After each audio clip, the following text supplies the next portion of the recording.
What is up, y'all? Kevin Kuhn here from Athlete Factors. Back after a long break.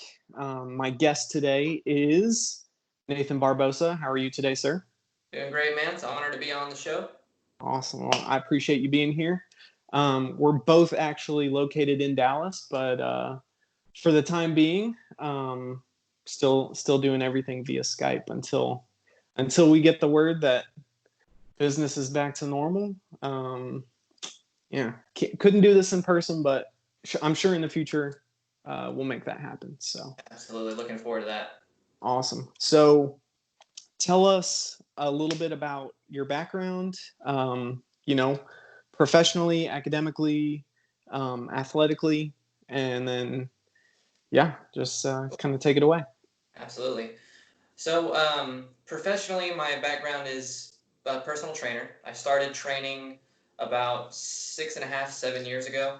Had no intentions of ending up where I am now. The original plan was to just be the meathead kind of bodybuilder trainer. I had a passion for that at the time. Um, over the first few years, I got a couple certifications with NASM, and then once I got into corrective exercise, that's what really changed everything about what I do. Um, I currently hold about 9 certifications, but I've never stepped foot in a college. Out of high school, I decided school wasn't for me. I found training, and little did I know I was going to turn into the biggest nerd ever. And I'm constantly reading, I'm constantly studying. All I want to do is learn more and more and more. The system that I use primarily is a functional range conditioning, which is all based around mobilization and overall joint health. The whole practice is funneled around looking at addressing the joint directly and then building out from the joint, rather than looking at a muscle or looking at a movement pattern or however you want to assess. It's a little bit more nitty gritty, and I've grown to love it. My athletic background, what kind of got me into all this, was I started as the bodybuilder guy, but I just kept getting hurt.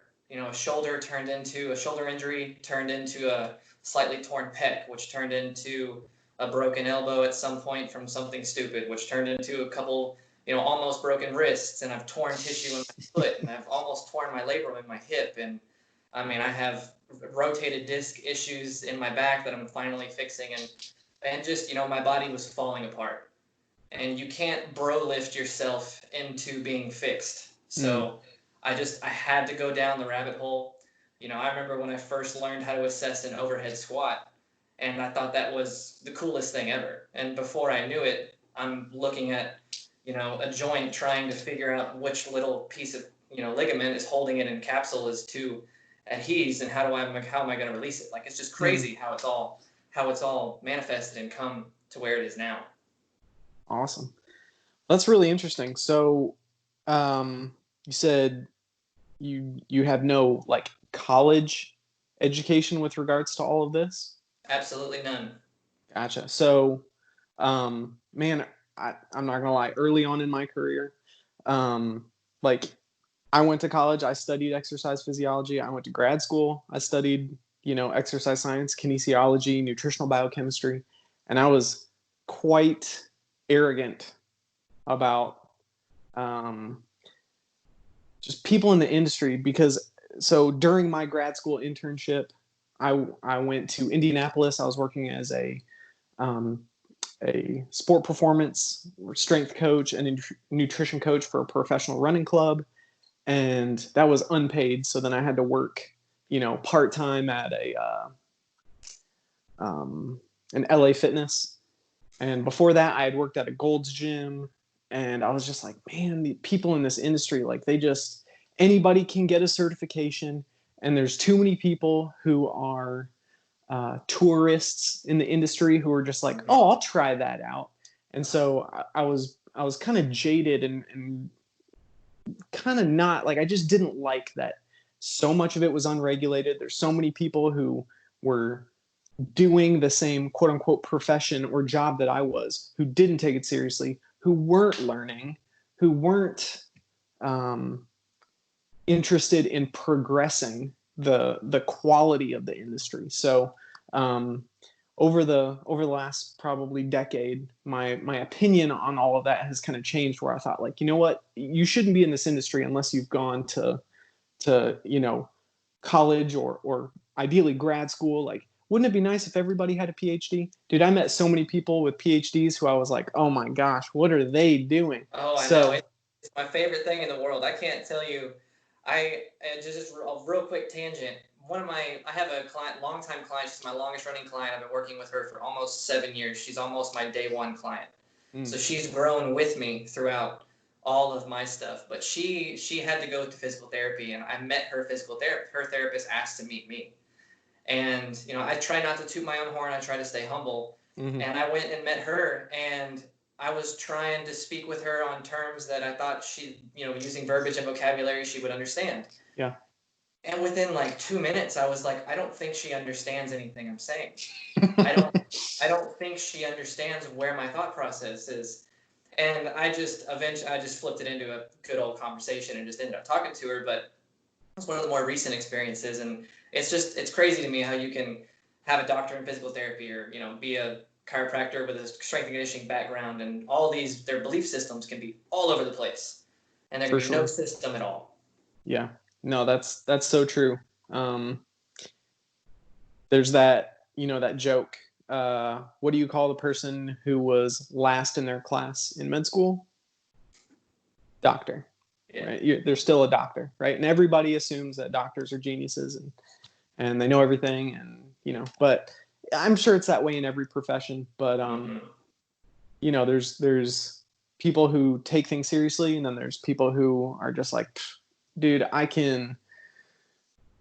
get paid to work out, and I get to train people that, whatever, like I don't have to sit at a desk, and all those things are great. But all that to say, at this point, I don't care what somebody's level of education is. I care about A, results, and B, their attitude about the industry, and whether they want to see it progress and advance, but also retain the things that the previous generation found to be useful. So are we maintaining what's good, and are we progressing where there's gaps? And so from what I've seen so far, it sounds like you're in the right category, man. So Awesome. Thank you so much. I appreciate that. not that you need my stamp of approval, but Hey, it's nice to get it every now and then. for sure. So awesome. Well, so along the lines of forgive me, functional range conditioning, is that what you called it? Yes, sir. Gotcha. So Or the tell functional us. range system, because FRC is the building block of all the other steps. But either way, most people just know it as FRC. If you're going to look it up, functional range conditioning is the nugget, is the term you're going to look for Gotcha. sure. Cool. So break down for us, I guess, what you consider like your ideal client, or where your niche kind of is. So originally, my ideal client was anybody with an injury. I wanted the broken people. I wanted the rehab people. I wanted the people who, either that or the people who had tried another form of rehabilitation or corrective, and they were out of options. I wanted to be that guy. What I've found over really just the last probably year is that I've realized that it doesn't matter where you are, I want to work with you, because I firmly believe in my ability to assess any human body and make it better. Whether you're an Olympic lifter, whether you're a couch to 5K type person, whether you're world-class NFL, whatever you are, whoever you are, I just want to work with you. I mean, if you're willing to develop a body that moves the way a human is designed to move, then I'm going to give that to you, and that's what I want. Gotcha.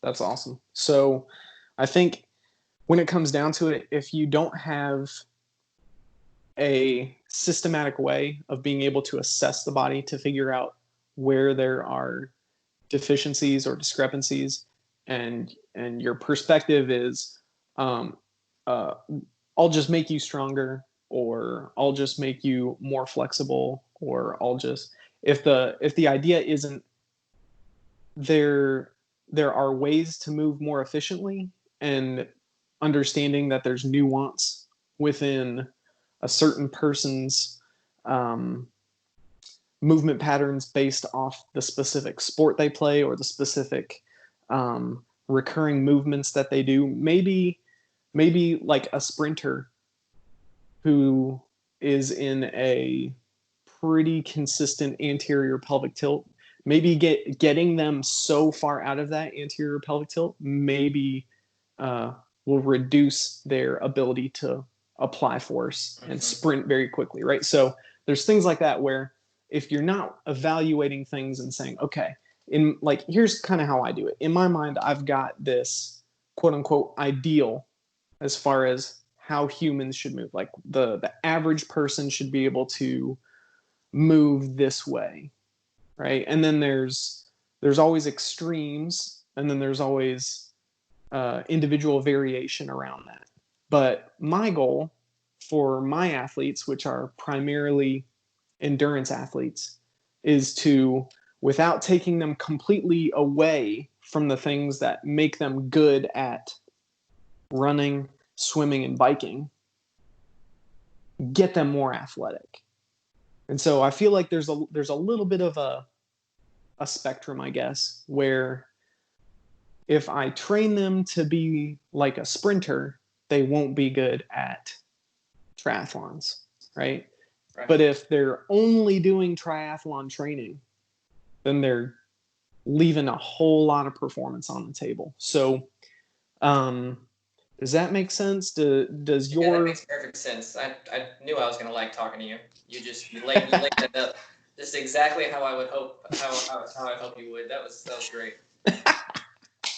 Awesome. Well, that answers my question. So I was going to say, like, does that jive with kind of your philosophy of training? And Absolutely, man. Everybody's different. Everybody needs different things. And you can't, like, I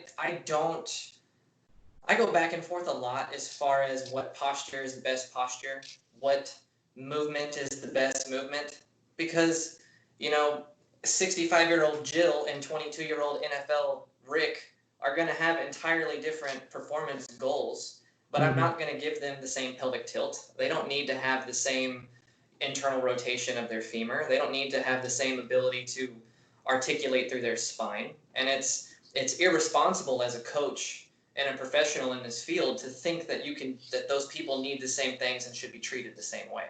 Mm-hmm. Yeah, like, I think early on, the idea of, we shouldn't train people like using a cookie cutter approach, right? Like, I heard that fairly early on in my career, and I was like, okay, that makes sense. But then I got kind of so far into this idea of like, oh, well, there's this ideal where everybody needs to work towards the ideal. And then at that point, I realized, oh, if I'm treating everybody like they have to be in this ideal, then that's the cookie cutter approach now that I said I was going to avoid. So being able to understand nuance and make it so that like, I don't have to have all of my clients doing the same things, and I don't. Everybody has a unique program based off their their movement issues, their strength issues, their goals, their injury history, things like that. So now, yeah. Have you noticed, just because I want to make the conversation go a little bit deeper, because I'm in the exact same boat, but do you find that even with those people who have their unique individual programs, there's still those so-called cookie cutter consistencies that you want them to all be able to do for the most part without getting too specific? Definitely. So since just about all of my clients are endurance athletes who are doing either a ton of cycling or a ton of running or both, all of them have low back, like weak lumbar spine. They have sometimes excessive anterior pelvic tilt. They have very weak lateral hips, so glute med and hip abductors and external rotators are extremely weak. Tons of knee valgus, which is, you know what, we got to jump in here, figure out how we first met. And it was I was scrolling through Instagram and I saw the blackboard system that you had just done a video of.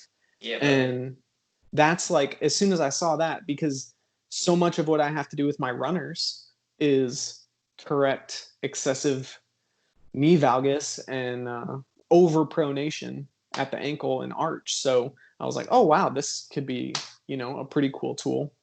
And so I bought 2 of them because I knew I'd be using them quite a bit. And I'm using them all the time. So they're great, man. I love mine. I've got mine sitting right here next to me. I use it every other day, probably, at the very least. Yeah, it's a pretty cool piece of it's so simple, but you can do so much with it. It's very, very versatile. So I'm a big fan. I'm going to go ahead and grab mine real quick just because it's right here. Cool. Just for fun. Just in case anybody wants to know what it is. So they can purchase them from you, correct? Normally, yes, but since we can't ship anything from Germany, I can't get any of them right now. Shoot. But normally we would have them. But yeah, it's just, it's the simplest little device ever. It's 2 little boards that articulate either separately, together, or however you want to set it up. But it just maximizes kind of the natural torsion system of the foot and lets you tap into that tissue and get those rotational inputs in a way that you would never normally be able to get. And my thought process with the functional range conditioning stuff, everything's based around rotation. So when I found this thing, it was just like, well, take my money. And I jumped right on it. And it's, your gait gets softer, you get more explosive. You don't hit the ground like you're going to go through it. It's just amazing how little you can do and how much it can help. Yeah, it kind of reminds me of when one of the first concepts that I learned when I was introduced to the idea of functional movement was that for athletes, your hips and your shoulders need to be disassociated. You don't want the spine so locked down and your torso so locked down that your hips and shoulders can't move separately. And I think the blackboard kind of does that for the front of the foot and the back of the foot, right? Like it teaches you how to disassociate the ball of the foot from the heel so that you can correctly pronate, you can correctly supinate, you can do that at the arch, you can do that at the ankle, so it's pretty cool that that there's something out there that can do that. Until I'd seen that, I had to do that a lot with bands and with yoga blocks or balance pads, and those work. Like you can do everything that you need to without the blackboard, but man, it just makes it so much easier. Oh yeah, come on, look at this. Like it folds up, boom, there it is. That you throw that in your gym bag, that's part of your warm up, you're good to go. Yep. Like, it's just, it doesn't get any better. For sure. I love it. And just the whole reason I found that thing and what led me to that, just for information's sake, is I think I mentioned earlier I tore some tissue in my foot. This is a stupid skimboarding accident. Of all things, I was down in South Padre and throwing the skimboard, and wave came in, it threw off my step, and before I knew it, I landed and all my toes rolled underneath, and that's how I hit the ground, like full sprint, kind of almost like a bounding land, but toes curled under. So that just tore it apart. I was able to walk a couple hours later. So smart me decided, let's do the exact same thing again tomorrow. Oh my gosh. So the next day. How old were you? This was like 3 years ago, man. How old are you now, man? I'm about to be 27. So gotcha. I think I was 23 or 22 at the time. I can't really remember. You're in that range where that's like, okay, I can understand. Yeah, I was doing stupid stuff because I could, But day 2, whatever, I throw that board out, and it was the very first throw, and the exact same thing. Literally the exact same thing. And that time I heard the pop, I heard the crack in my foot. I watched my toes swell up. I watched my whole front of my foot swell up.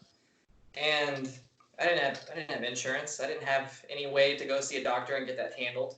I got a quick X-ray. I found out it wasn't broken. And that was it. That was all I did Good to go, man. That's all I did for like 2 years. And then for some reason, my brain was like, maybe if I start wearing toe shoes, I'll learn how to use my feet better.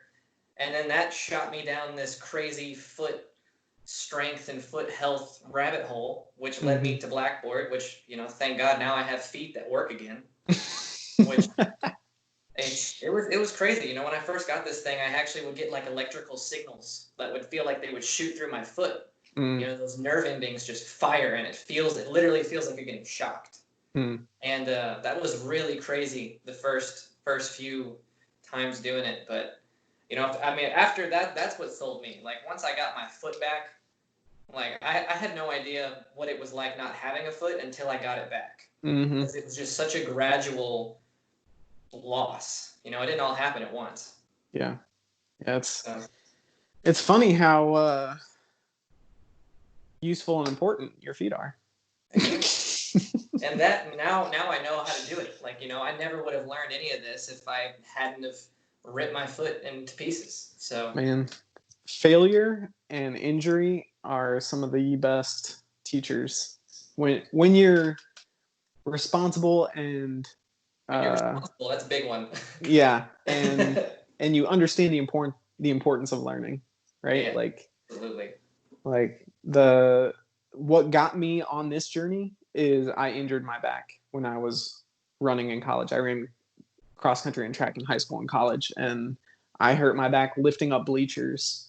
And I went from being All-American my sophomore year to my junior year, like destroying my low back. And I was like, whoa. And like nobody at school, unfortunately, was able to figure out what the problem was. Like they were addressing my back, which that's where the pain was. But like once I understood, like, oh, okay, I need to understand the role of the pelvis and pelvic tilt and the function of my glutes and the function of the really small muscles around the pelvis. And it took me a long time, but I was able to figure out how to come back from that. And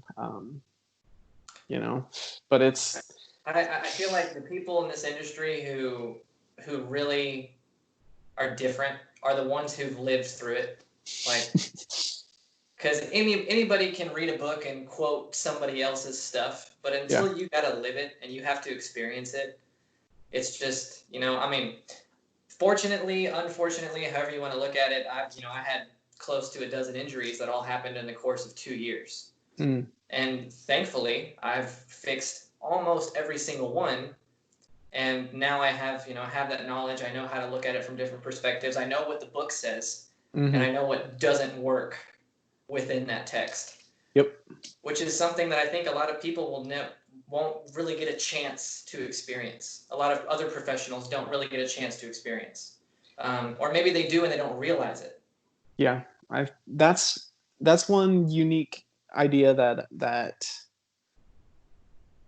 it took me a little while to understand, but then it was like a giant light bulb moment for me. Like the clinical setting, if you're working with sedentary populations, you can run the recipe that's in the textbook and it's going to work 99% of the time because they're sedentary.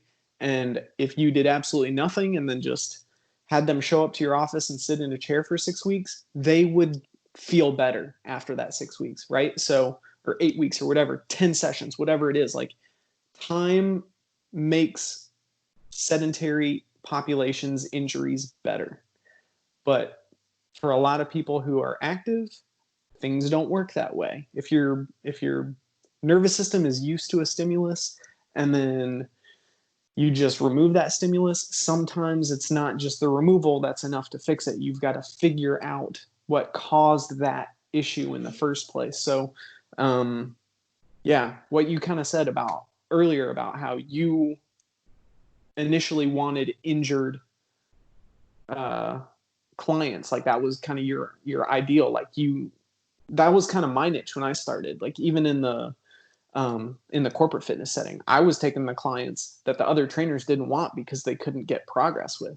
Like oh, this guy has a rotator cuff tear, but he wants to bench, and so we tried that, and that made it worse. So like, what am I supposed to do? I can't do anything with him. I'd be like, okay, well, maybe he needs to pull instead of push. Like these were like the basics that I was working with at the time, and so when you understand things like that, like that's kind of like there's a niche that's wide open for people. Like a lot of my clients come to me after they've been to physical therapists, after they've been to chiros, because they're like, I got tried everything and I've been to the ortho and the ortho says I need surgery. And I'm like, all right, cool. Well, let me try some stuff for 6 weeks. And if you don't get any better, then maybe surgery is, maybe that's the road you need to go down. But let's try this for 6 weeks and see what happens. And more often than not, after the first or second week, they're already like, wow, okay, a huge change here. Just because I'm looking for, if they've got knee pain, if they got hip pain, whatever it is, I'm like, okay, I'm not a doctor. I'm not a physical therapist. I can't tell you I can't diagnose your injury, but I can diagnose movement. That's perfectly within my scope of practice. Mm-hmm. And that's what I do. I evaluate movement. Is it good? Is it bad? Does the movement cause pain? Well, okay, well, let's look at the opposite movement. Oh, there's hardly any there. Well, maybe we need to fix that. If we fix that, the body or the brain turns off that pain signal because it's no longer necessary. Like, there's like, just love how simple you just made that, because I feel like in reality, like that's what it comes down to. Just don't look at the pain, look around it. And a lot of the times, as long as you just know where to look, like the answers are there. They really are.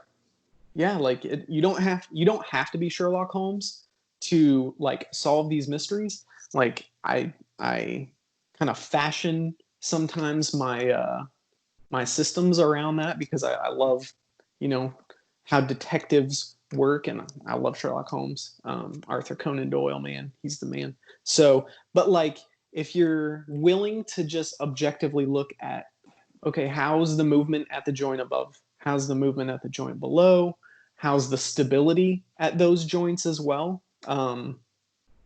You can find a lot of information. So I actually just said that, and now I'm going to segue into this. So let's talk about the spectrum of stability and mobility. So do you consider that a spectrum, or do you consider that a false dichotomy? Man, to me, I just the way that my brain works with this stuff now, I feel like if you train mobility right, stability comes.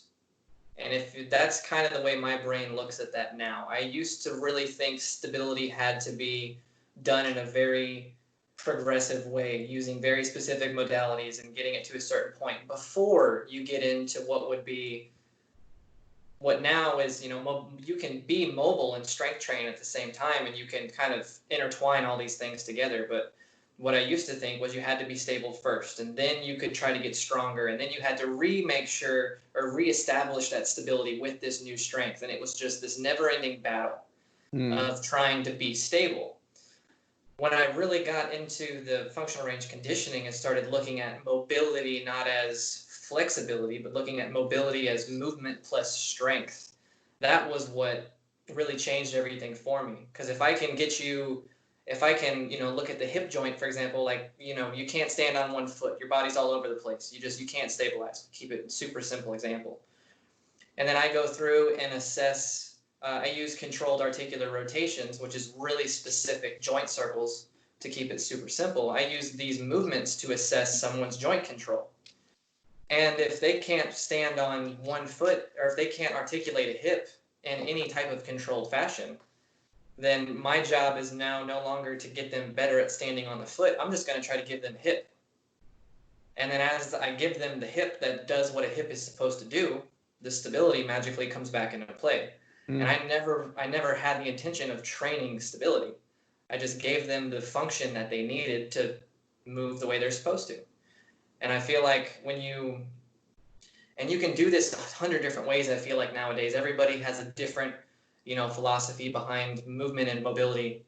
All these different organizations are doing some cool stuff nowadays. But I feel like as long as you respect the parts of the body, then the actions you ask for typically come, and you don't have to work extra hard at it. You don't have to sugarcoat a program. You don't have to be on a BOSU ball for every single workout. You don't have to stand on an AirX pad, as on a warm up. It doesn't need to be that way.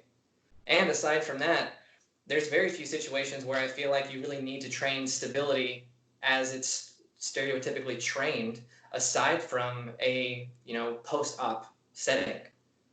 Most people don't need to get better at balancing on a BOSU ball. They need to get better at using their own body. And that's where my mindset goes back to the joint. How does it move? How does it work? Give them that, and then the rest of it seems to come. And that's been proving itself time and time again as I've been using these principles and this thought process. Gotcha. So it seems to me that if you understand like the concept of length tension relationship when it comes to like muscle contraction and the activation, the neural activation of a muscle, right? If you understand that when a muscle is lengthened, then it can't produce the optimal amount of force. And when a muscle is completely shortened, then you can't produce the optimal amount of force. But when it's in this like golden window, let's say, like that's where the magic happens, right? So if you've got one muscle at this, like on this joint, let's say you've got the antagonist muscle and it's overly facilitated and short and tight, and it's holding too much tension, right? That means the opposing muscle, the antagonist to that muscle, by nature has to be lengthened, right? So now you've got the muscle on, let's say, the front side too short, and the muscle on the back side is too long, and now that length tension relationship at that joint is completely off. It's not going to be able to function optimally because it's way outside that window on the front side and the back side. And when you reestablish that length tension relationship by correcting the mobility at that joint, you've solved the problem, right? So I think, like you said, there's tons of products. I don't want to call it product. There's tons of systems. There's tons of governing bodies, let's say, or programs out there that kind of have figured out ways to do this. Like there's more than one way to skin a cat, as the saying goes. Like the way that you do it, I'm sure, is extremely different than the way I do it. But only from the perspective of somebody watching us who doesn't understand the underlying principle that we're both using to address the problem. Mm-hmm. Like the tool might be different, but the purpose of the tool is probably the same. Absolutely. So I definitely agree with that. And it just to segue that a little bit, one of my favorite things to do is interact with other fitness professionals, other trainers, other therapists, other rehab guys, and see how everybody's brain works. Because I have my system, I have my tools in my toolbox that I like to use, but there's, a screwdriver is not always the only tool. That impact drill, just because it's the most powerful one, doesn't mean it's going to work for the little bitty, tiny, watch battery screw that's got to come out. You can't, everyone's got different tools to use. And I absolutely love interacting with all these different people because it makes my brain come off of its path. And I get to see all these different ways of assessing and how I can be better in maybe a way I've never thought about before. That, and I think all of those of us who are like nerds at heart and all we want to do is learn. I mean, it's just fun for us anyway, because then we just get to talk shop, we get to brainstorm. Maybe that person I'm watching and learning from is going to learn something from me in the process just from conversation. And everybody wins. Like that's just the stuff I absolutely love. Yeah. And when you can set aside ego and And when you're not worried about this like famine mentality, like, oh, well, if I, I don't want to interact with them because then they'll steal my clients, or they're gonna learn your tricks, or they're gonna steal your exactly, program, all that exactly. crazy stupid shit. Yeah, I'm not worried about that. Maybe early No. on I was like a little more nervous about that, but um, there's plenty of people out there who need help, and like there's no famine going on. Even now, like No, there's there's not. plenty of people who need help getting out of pain. So, yeah, that's awesome, man. I think that's a good thing. So, let's transition a little bit. Let's talk about active and passive mobility and stability. Ooh, this is always fun for me. Sweet. So, because this is one of the things that like, um, before we jump into that, I want to kind of segue a little bit away into when I was first learning about movement and functional training. Like, I'm pretty sure it was Gray Cook. I think it was the book Functional Movement, Mm-hmm. or Functional Training for Sport. Maybe that was, I can't remember if that was Gray Cook or if that was Boyle. Anyway, doesn't matter. Yeah. The point is, uh, the basic premise was, I think they called it the joint by joint approach, where the ideal was you focus on training mobility of the big toe so that you can focus on training stability of the midfoot. And then it basically alternates at every joint for the most part. So then ankle, the focus is mobility; knee, the focus is stability; hip, the focus is mobility and stability, but definitely mobility; lumbar spine stability, thoracic spine mobility, and then it kind of jumps to the shoulder, which is like the hip, you need both. And Absolutely. then so um it was kind of based on that where I was like, okay, well, stability, mobility, like what's the difference between active and passive? Because I think there's definitely passive stability. Not maybe calling it passive stability is incorrect, but I think a lot of times people are holding excessive tension Mm-hmm. that's restricting movement in a joint. I kind of consider that passive stability, where it's like they're not actively trying to do that. Mm-hmm. It's just kind of locked in that situation, and then oftentimes you get the opposing uh, muscle group or the antagonist of that being passively mobile, right? Um, so just want to kind of pick your brain about that whole concept of passive and active stability and mobility.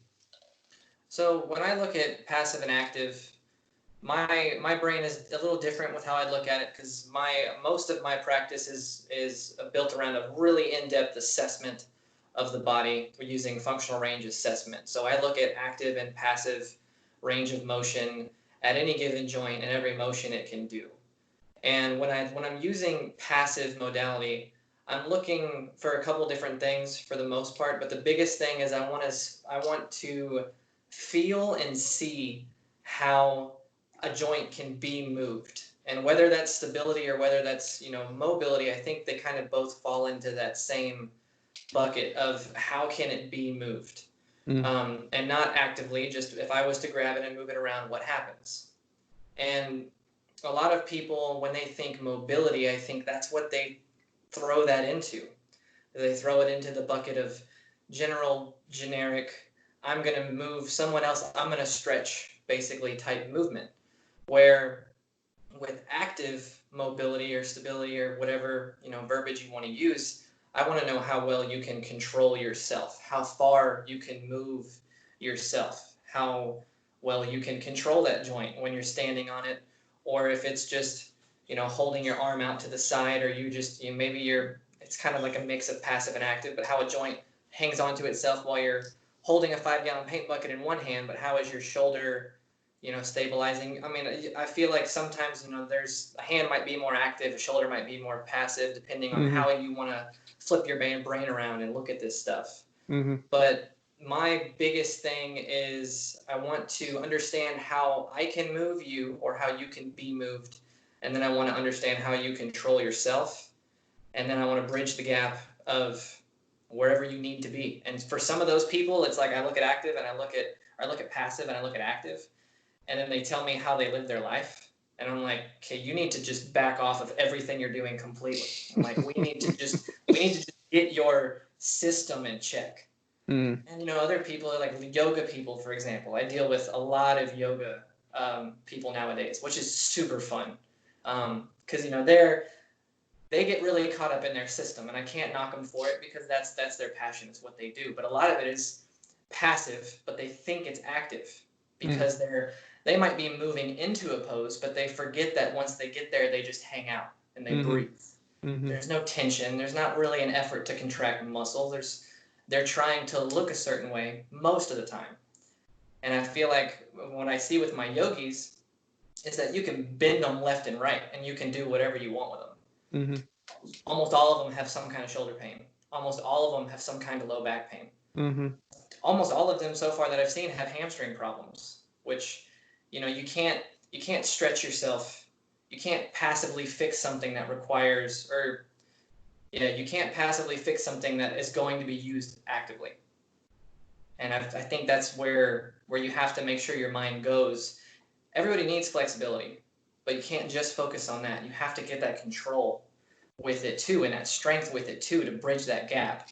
Otherwise, you just made somebody who was bendier, and now they're less stable. They might appear to be more mobile, but in reality, you just made them a big wobbly wet noodle. And that they came to you, they might have come seeing you in the first place because that was what it was. But some things, those things just don't get handled right. And I've had people come to me who went to physical therapy for back pain, and the therapist told them to stretch more. And then they come to me, and I'm like, no, your lumbar spine is hypermobile, and you're a wet noodle. We need to give you strength. We need to, teach you how to own this. And I feel like I went on a pretty big ramble on that one, but that's really the biggest thing: bridging that gap between, passive movement and active ownership.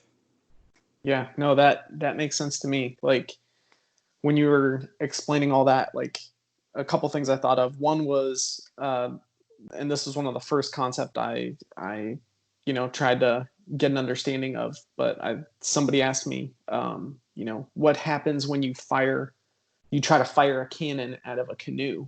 Like it's not going to happen, right? So you get mobility, active mobility in one place by generating stability in another place, right? So if you're great way to say that. Yeah.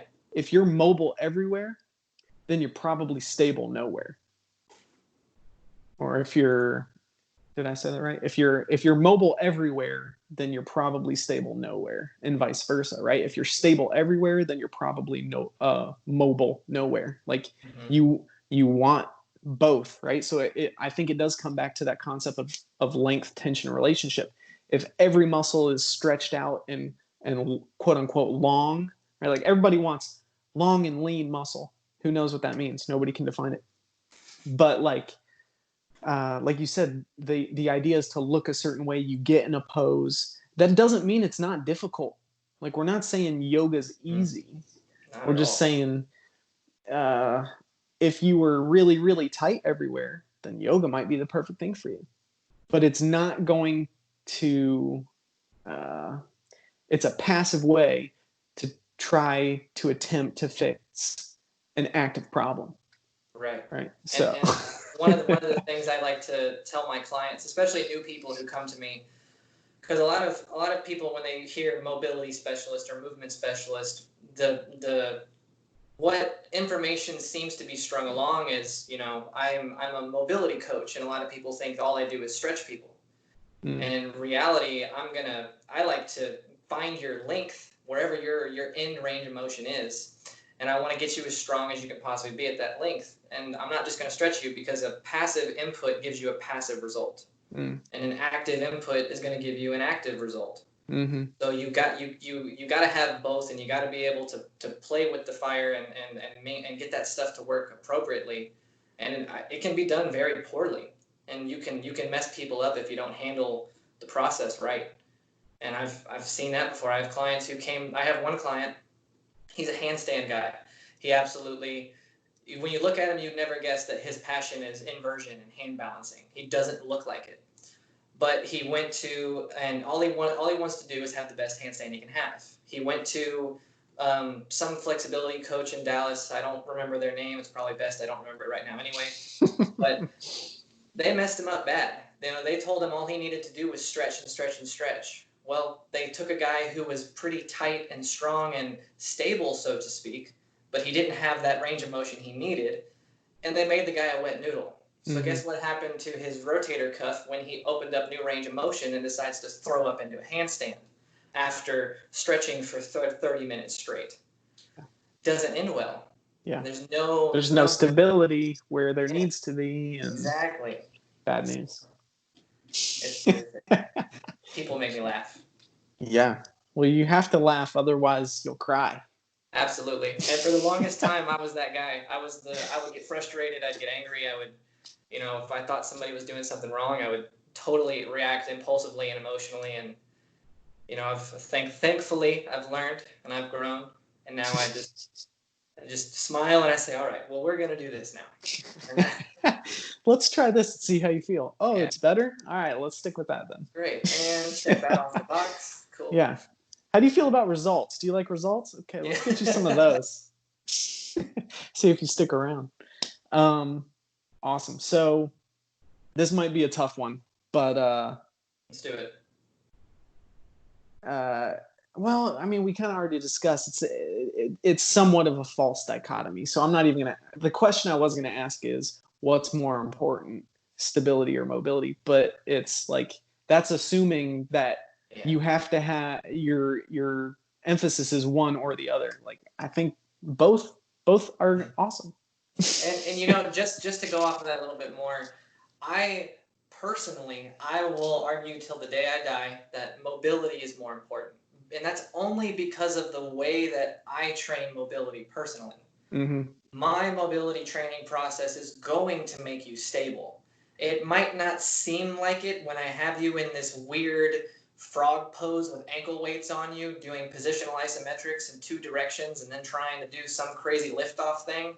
Mm-hmm. It might not seem like what I'm doing is going to make you stable. But when I can force your central nervous system to own tissue in crazy ranges of motion it would normally never have control, you end up gaining better control of those mid ranges also. And that's what I find with all this stuff. And that's why I'm always going to say mobility. Because if you do it right, you're going to get stability no matter what. Yeah, like if you're focusing on maximizing hip internal and external rotation and you're laying on your back, let's say, with your leg up in the air, you'll achieve that mobility better if you focus on stabilizing the rest of your body. Exactly. Absolutely. So absolutely, you're focusing on mobility, but it's not at the expense, let's say, of stability elsewhere.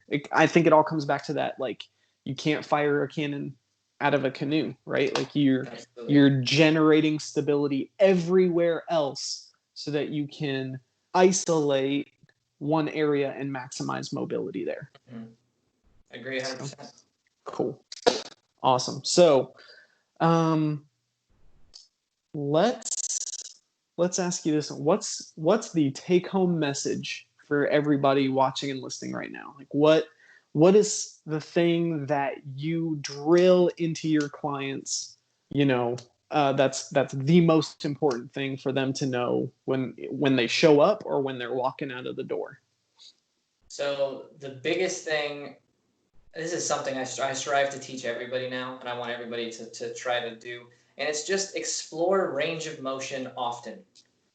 Don't get caught up in our routines are our routines. We're all going to do the same basic stuff all the time. And those patterns are what are almost always going to end up hurting us in some way, shape, or form. So any chance you can explore range of motion, whether that's shin box 90-90s on the ground, whether that's a yoga class, whether that's you just kind of roll around and you throw your limbs in weird ways, whether it's expressive dance, whatever your thing is, or whatever you like to do, figure out a way to move differently while you do it. And I guarantee you what you're going to find is you can control, or you're probably going to realize you still with me? I lost you there for a second. What was the last thing you heard? Throwing your arms and legs up in weird ways. Perfect. Awesome. So basically all I was getting at was just explore range of motion. We have mechanoreceptors and signal transmitters, whatever verbiage will help you retain this. We have it all over us. It's deep in our joints. It's across our skin. It's in our muscles. It's everywhere. The more we use them, the more active they stay. The more active they are, the better we can use them. So if you never go out here and you only go here and here, then at some point when you have to go out here, it's probably not going to go well. Mm-hmm. So just move often, explore your body, scan your body, and then do your cars is what I tell everybody. Move your joints, learn how they work, and it'll tell you a lot. Whether you really care about getting super mobile or not, if you can better understand how your body moves, I'm pretty confident it's going to help you in some way, shape, or form. Mm-hmm. Awesome. So, tell us a little bit about what you are currently learning. So currently, I actually, I'm actually kind of excited to share this. I haven't really started it yet, but I saw good old Facebook actually told me that Harvard University had a bunch of classes that were free online. Mm-hmm. So I signed up for a 3-part free neuroscience program that each part is like 15 weeks. So I signed up for something pretty hefty. But man, I'm super stoked to like go down this.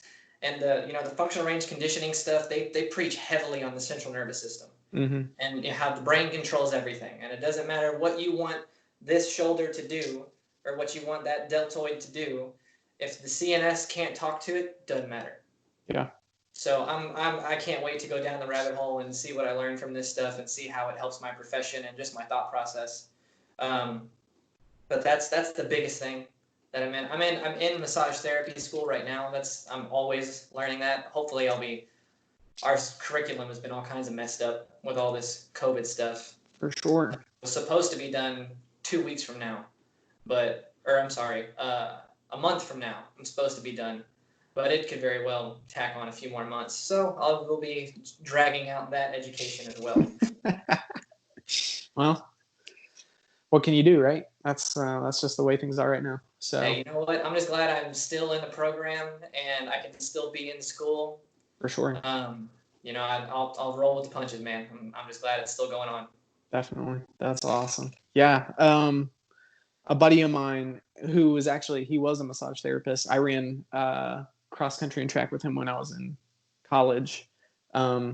He got really, really heavily into learning just about human physiology and neurology, and then he decided he wanted to switch professions, and now he's studying computer science. But he was telling me the other day, he was like, man, it would blow your mind if you set up the human nervous system right next to a neural network. He's like, it's the exact same thing. Man, that's so funny. That's so funny you say that. I was the functional range system guys. They started doing these Q&As that are like 2 hours long. But they started talking about that, and they referenced the computer network compared to the central nervous system, and how it's all the same. It's just a bunch of programs. Yep. Just programs and files, and it's just you just pull them, you use them how they use them, and if there's an error somewhere and the file's broken, well, that signal's not going to go the way you want it to. Right. And it's an analogy I'm never going to forget, and I'm going to use it for all my clients, and it's just dumb simple, and it's so true. Yeah, but it's crazy. He and I started using this program or this website called Watch Together, and he and I are watching Dr. Robert Sapolsky's uh, behavioral biology class. He's at Stanford, but Nice. he's got these all his lectures up on YouTube from, I think it was a couple years ago. They might be 10 years old or whatever, but yeah, man, like as soon as we finish that, we're going into a Harvard class. I forgot who's teaching it, but it's how the nervous system developed in vertebrates. And like we're just geeking out on it because it's like, man, That's so cool. it's like the smartest guys in their field and they're teaching it, and it's free, and you can do it from your home. Like you have no excuse not to learn something. Like it's available to anybody who wants to seek it out. So Absolutely. it's good stuff, man. And like Harvard is definitely getting their shout out right now for the free stuff. So hopefully they drop us some code for some free classes. Yeah, man, that'd be nice. I wouldn't mind a diploma from Harvard to hang up. That'd be cool. Or Stanford, I don't care. Even just a certification that's got the stamp on it. I mean, I'm cool with that. Whatever. Sure. Give me a piece of paper to hang up. That'd be awesome, man. So that's good. That's awesome. All right, so tell us a little bit about how people can follow you and how they can reach out to you, and then tell us also a little bit about the services that you're currently offering right now, despite everything that's going on with Corona. Absolutely. So on Instagram, I'm on pretty much every social media platform. Well, I say that's not entirely true. I'm not on Twitter, but Instagram, you can find me at physiofix.dallas. Physio, just like physiotherapist, so PHYSIOFIX.Dallas. On Facebook, you can just search me by first and last name, Nathan Barbosa. I also have a PhysioFix page on Facebook, but it's Instagram is your better bet for sure. If you want tutorials and educational stuff, my YouTube channel is stacked. I think we're up to about 150 videos or so of all kinds of different stuff. Me and my free stuff. Yeah, me and my wife are officially partnered together with our training business. So if you just want at-home workouts, she's got that side of it. But if you're looking to clean up joint function and get some really good mobility and some really good joint health stuff, the channel's got you covered. And that is PhysioFix Training Systems is how that comes up, spelled the same way as the Instagram account.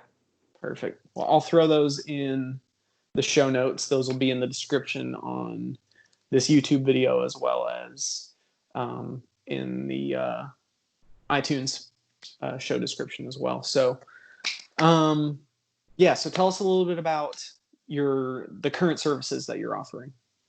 So currently, I've pretty much put every service I do in person in a virtual format.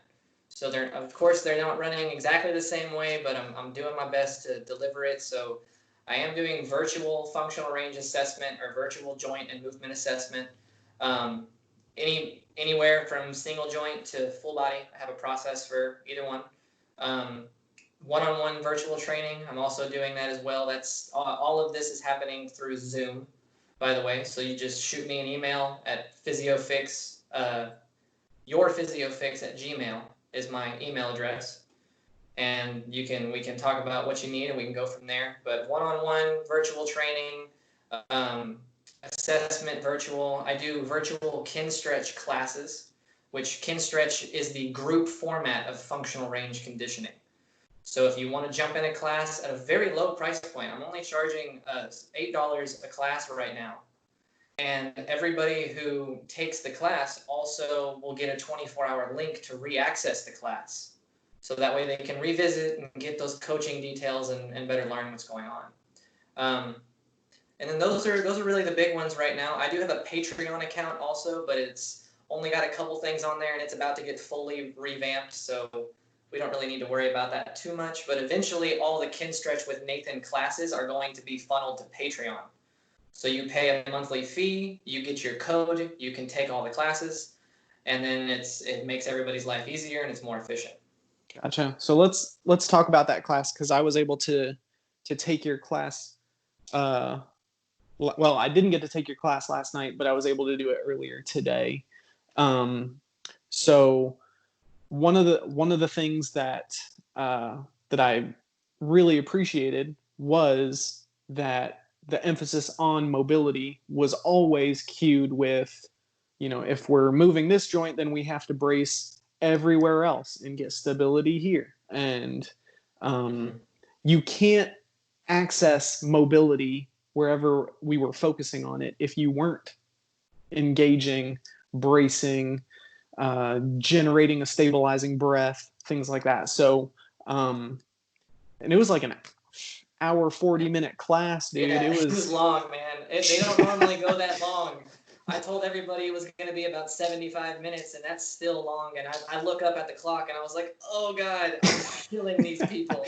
But, dude, honestly, I felt so good afterwards. And this was another thing that I really appreciated. Like, I loved that you took the time at the end to focus on the breathing work, just because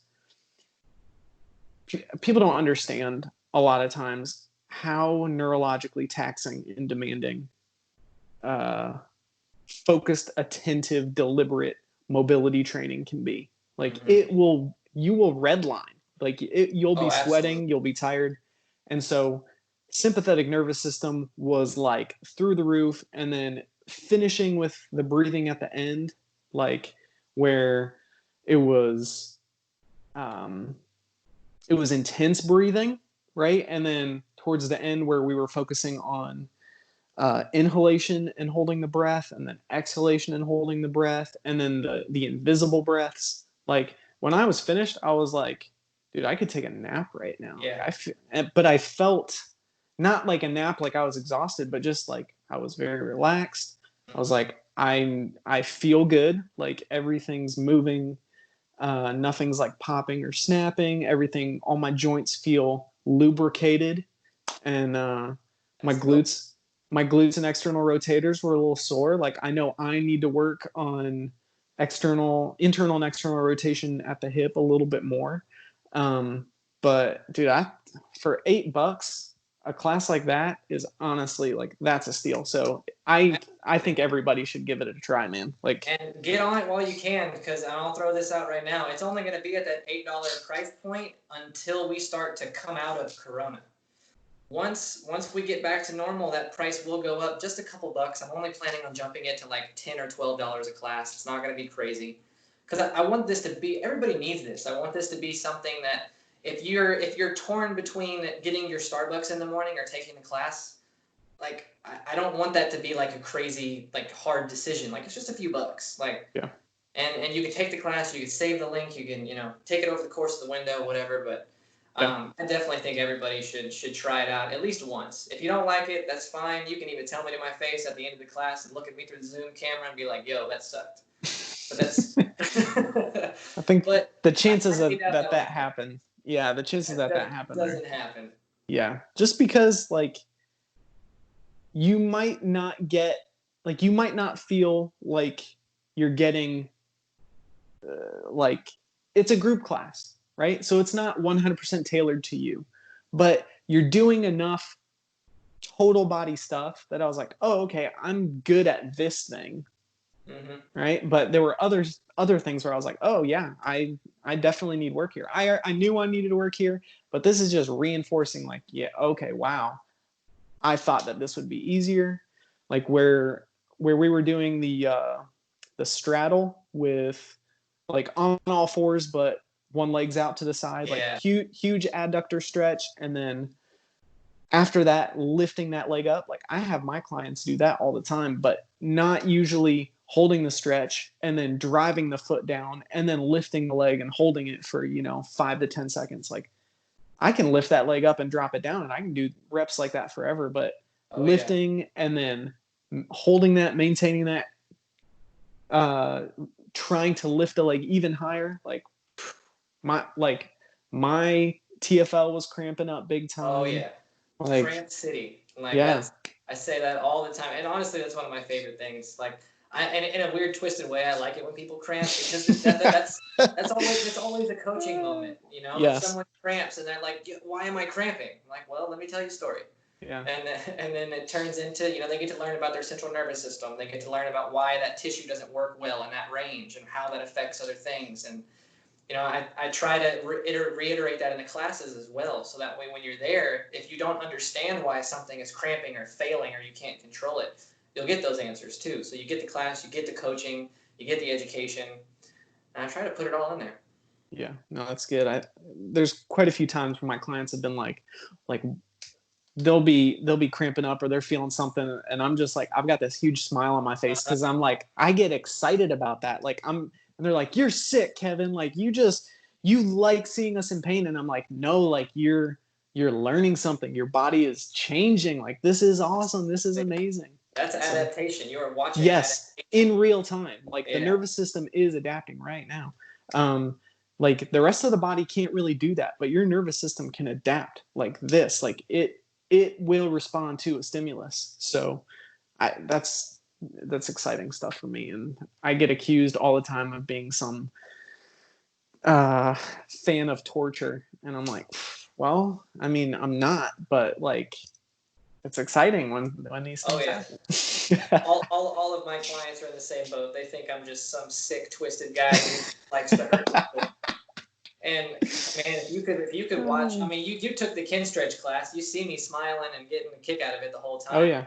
Oh yeah. I mean, if you see me in person do a class when I got 15 people in a class and everyone's dying and I'm like yelling and laughing at the same time, like, oh yeah, it's my favorite. I absolutely love it. But you've been in their shoes. You know exactly what it's like. So Absolutely. it's not like I can laugh because I'm inflicting this pain on you. It's like, no, I know exactly what that's like. And that's why I'm laughing, because I've been right there. So it's good stuff. So one other thing I wanted to throw in, I totally forgot to say this. We the facility that I'm at in Dallas, Greater Than Performance and Rehab, we are officially taking one-on-one clients again.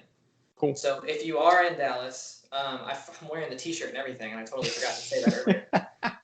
That's the whole reason I wore it. But nice. I am taking one-on-one clients. Like I said early on in the show, we're very limited on how many bodies we take a day.